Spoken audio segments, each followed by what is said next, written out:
Mercedes car बराए फरोख्त सिर्फ 100 रुपए में।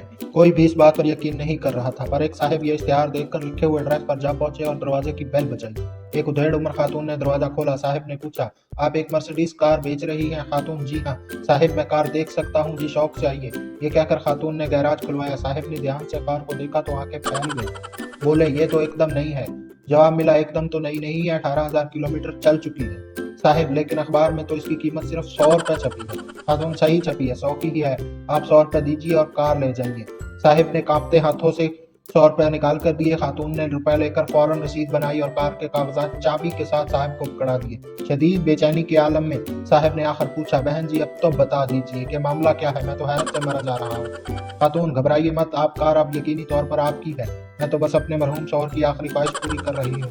वो अपनी वसीयत में लिख कर गए थे कि इनके मरने के बाद ये मर्सिडीज गाड़ी बेच दी जाए और मिली हुई सारी रकम उनकी सेक्रेटरी को दे दी जाए।